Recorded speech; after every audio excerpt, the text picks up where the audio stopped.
ఎందుకు రోడ్లు మంచిగా ఉండాలన్నా, ప్రశాంతత ఉండాలన్నా, ఫ్లైఓవర్లు రావాలన్నా, రియల్ ఎస్టేట్ మంచిగా ఉండాలన్నా అని చెప్పి వేసాం. కానీ హైదరాబాద్ వేసింది కానీ చుట్టుపక్కల వేయలే. రేవంత్ రెడ్డి వచ్చింది. రేవంత్ రెడ్డి డాల్బోల్ మాటలకు పల్లెటూళ్ళన్నీ వంగిపోయినాయి. ఏమని చెప్పిండో గుర్తు చేస్తే ఒక గంట పడుతుంది. ఇట్లా ఇట్లా చిటికలేసి ఏది పడుతుంది, మహిళా డిక్లరేషన్, రైతు డిక్లరేషన్, యువకుల డిక్లరేషన్, విద్యార్థి డిక్లరేషన్, అనేక రకాల డిక్లరేషన్ ఇచ్చాను. అంటే ఎక్కడ బాధ ఏంటంటే ప్రజలు కూడా, నేను చైతన్యవంతమైన లీడర్షిప్ని అడుగుతున్నాను. నేను ఇలాంటి హామీలు ఇస్తున్నప్పుడు దీని మీద చర్చ పెట్టేటువంటి బాధ్యత మా మేధావుల మీద ఉంటుంది. ఇవాళ అమలయ్యేటియా కాదా, ఇవి ఆ పూటకి ఇచ్చే హామీలా లేకపోతే ఇది అమలయ్యేటువంటి హామీలా అనేటువంటి చర్చ పెట్టలేకపోయినా మనం. ఇవాళ మీకు కళ్యాణ లక్ష్మి వస్తుంది, మనకు ₹1,00,000 వస్తుంది. మనకు ₹1,00,000 తను ఏమన్నాడు, ఈ ₹1,00,000 ఏంది, ఇంకొక తులం బంగారం ఇస్తా అని చెప్పాడు. ఈ ₹1,00,000 చెక్కులే 6 నెలలకు ఏడాదికి వస్తలేవు. మీకు తెలుసా, ₹1,00,000 చెక్కులే అనేక గ్రామాల్లో పిల్లలు పుట్టిన తర్వాత వస్తాయి. ఏ పెళ్లి పందిరిలో ఆడపిల్ల పెళ్లికి ఆ పేరెంట్స్కి ఈ కళ్యాణ లక్ష్మి చెక్కు ఉపయోగపడాను, ఆ కళ్యాణ లక్ష్మి చెక్కు ఏడాదికి వస్తాను. టక్కన ఏడాదికి వచ్చే చెక్కే కష్టమైందంటే ఇంకో తులం బంగారం ఇస్తామని చెప్పి నమ్మితివి ఓటేస్తుంది.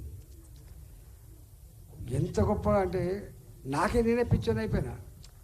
నేను కొత్త రాష్ట్రానికి కొత్త ఆర్థిక మంత్రిని, కొత్త రాష్ట్రానికి కొత్త ఆర్థిక మంత్రి. దీని సంగతి అంతా నాకు తెలుస్తుంది, దీని కథ, దీని లెక్కేంది, దీని పత్రం ఏంది, దీని గొప్పతనం తెలుస్తుంది. ఆయన ఏమన్నాడు, 44 లక్షల మందికి ఇవాళ ఈ రాష్ట్రంలో 44 లక్షల మందికి పెన్షన్ల రూపంలో నెలకు ₹2,000 ఇస్తే 12,000 కోట్లు అవుతుంది సంవత్సరానికి. 12,000 కోట్లు అవుతుంది. ఆ 12,000 కోట్లే అప్పుడప్పుడు మధ్యలో ఒక నెల ఎగబెడతా అంటాడు. ఇవాళ మీరు ఎక్కడ అడగండి, ఈ నెల పెన్షన్ వచ్చే నెలతో లేదా 2 నెలలకు వస్తుంది వచ్చే పరిస్థితి. అట్లాంటి ఈ రాష్ట్రంలో 4 కోట్ల జనాభా, 4 కోట్ల పైన ఉన్న తెలంగాణ జనాభా, మహిళలు 2 కోట్లు ఉంటారు మినిమం. ఇవాళ పిల్లల్ని తీసేస్తే 1,50,00,000 మంది మహిళలు ఉంటారు. ఏం చెప్పాడు రేవంత్ రెడ్డి, మీరు ఇట్లా ఓటేయండి ఆడబిడ్డలారా, సంతకం పెడతా, ఒక మహిళకి నెలకి ₹2,500 ఇస్తా అని చెప్పిండా వస్తుందా మరి? ఒకవేళ కనుక ₹2,500 చొప్పున కనుక వారు ఇవ్వాలనుకుంటే 40,000 కోట్లు కావాలి సంవత్సరం. 40,000 కోట్లు, ₹1 ₹2 కాదు, 40,000 కోట్ల రూపాయలు కావాలి. దాన్ని నమ్ముతుంది. ఆ రాష్ట్రం లేకపోయా, చెప్పడం లేకపోయా, ఇనటోళ్ళకు లేకపోయా, గట్లయిపోయా. ఇట్లా అనేక హామీలు ఇచ్చింది. రైతులకైతే అరే ఈ రైతు బంధు ఇవ్వడానికి 2 నెలల ముందు నుంచెలే అన్ని దిగ్బంధం చేస్తే తప్ప రైతు బంధు ఇవ్వని పరిస్థితి ఉంటే 10,000 ఏం కర్మ, ₹15,000 ఇస్తా అని చెప్పిండు ఎకరానికి. ఇంకా లీజ్ తీసుకున్న ఫార్మర్లకు ₹12,000 ఇస్తా అని చెప్పిండు. ఆటో నడుపుకునే వాళ్ళకు ₹12,000 ఇస్తా అని చెప్పిండు. కాయ కష్టం చేసుకునే వాళ్ళకు ₹12,000 ఇస్తా అని చెప్పిండు. ఇట్లా అనేక హామీలు ఇచ్చింది. ఇవాళ అంటాడు కదా అంటే మరి ఆయన లీడరా కాదా, సోయి ఉన్నట్టా లేనట్టా నాకు తెలియదు. కానీ నేను కేసీఆర్ గారు ఓడిపోయిండు, నేను సచివాలయంలో సంతకం పెడుతున్నా, ఇక్కడ లంకె బిందెలు ఉన్నాయని కూడా వచ్చినా ఉత్త బిందెలు ఉన్నాయని చెప్తున్నా ఆయన. అంటే ఎంత జిమ్మెదారితనం లేదు, ఎంత బాధ్యత లేదు. చిన్న మాట కాదు, ఇది చాలా సీరియస్ ఇష్యూ ఇది.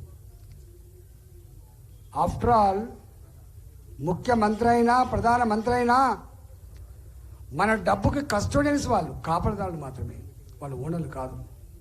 మీకు తెలుసా, తెలంగాణ వచ్చే నాడు మనం బ్రాండ్ షాపుల ద్వారా, నా బెల్ట్ షాపుల ద్వారా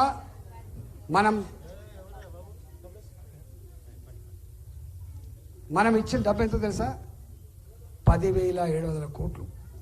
2014లో బ్రాండ్ షాపుల ద్వారా మనం ఇచ్చిన డబ్బు 10,700 కోట్లు. ఇవాళ ఎంత ఇస్తున్నామో తెలుసా మీకు, 45,000 కోట్లు పరిశ్రమ. సంవత్సరానికి తాగుడు ద్వారా మనం ఇచ్చే డబ్బు 45,000 కోట్లు. ఆ 45,000 కోట్లలో ఎన్నో కుటుంబాలు తాగుడుకు బానిసై భార్యను వదిలిపెట్టిన వాళ్ళు ఉన్నారు. కుటుంబాన్ని వదిలిపెట్టిన వాళ్ళు ఉన్నారు, తాగుడుకు బానిస చచ్చిపోయిన వాళ్ళు ఉన్నారు. అంటే చచ్చిపోయిన కుటుంబాల్లో తెగిపడ్డ పుస్తల తాళ్ళ గురించి ఎవడు ఆలోచించలేడు. కానీ ఆ 45,000 కోట్ల రూపాయలు తెస్తేనే ఇవాళ జీతాలు వస్తున్నాయి, ఇవాళ పెన్షన్లు వస్తున్నాయి. గట్లాంటి ఈ రాష్ట్రంలో గిన్ని హామీలు ఇచ్చిండు, ఒక్కటి అమలైంది ఇలా. ఏ ఒక్కటి? బస్సులు మాత్రం ఫ్రీ ఇచ్చింది, 200 కోట్లు 300 కోట్లు ఫ్రీ ఇచ్చింది, అంతా డాల్బై. ఇప్పుడేమంటాడు? మీరు నాకు గనక 17 సీట్లు గెలిపించిస్తే రాహుల్ గాంధీ ప్రధానమంత్రి అయితే ఇవన్నీ అమలు చేస్తా అని చెప్పి అంటాడు. అంటే ఎంత పిచ్చోళ్ళే కనబడుతున్నాం మనం, ఎట్లా కనబడుతున్నాం మనం? 40 సీట్లున్న రాహుల్ గాంధీ, 40 సీట్లున్న కాంగ్రెస్ పార్టీ ప్రధానమంత్రి పదవి వస్తుందా అని అంటే వచ్చేది లేదు, నా ఇచ్చేది లేదు, వచ్చేది ఇచ్చేది. కానీ మోడీ గారు ఎన్నడూ ఫాల్స్ ప్రామిస్ చేయలే. మీరు చూడండి, ఎప్పుడైనా మేనిఫెస్టో తీసి చూడండి. ఎస్, జమ్మూ అండ్ కాశ్మీర్లో 370 ఆర్టికల్ రద్దు చేస్తా, జమ్మూ అండ్ కాశ్మీర్లో కొనసాగుతున్న నరమేధాన్ని అరికడతా, జమ్మూ అండ్ కాశ్మీర్ ప్రపంచ చిత్రపటం మీద ఎన్నడికి భారత్ అనేటువంటి భావం తెస్తా అని చెప్పిండు. తీసి పక్క పెట్టిండు, 370 ఆర్టికల్ రద్దు చేసిండు. కదా జమ్మూ అండ్ కాశ్మీర్ భారత్లో భాగం మాత్రమే కాకుండా హైదరాబాద్ లాగా డెవలప్ అయ్యే పరిస్థితికి వచ్చింది. That is Modi today.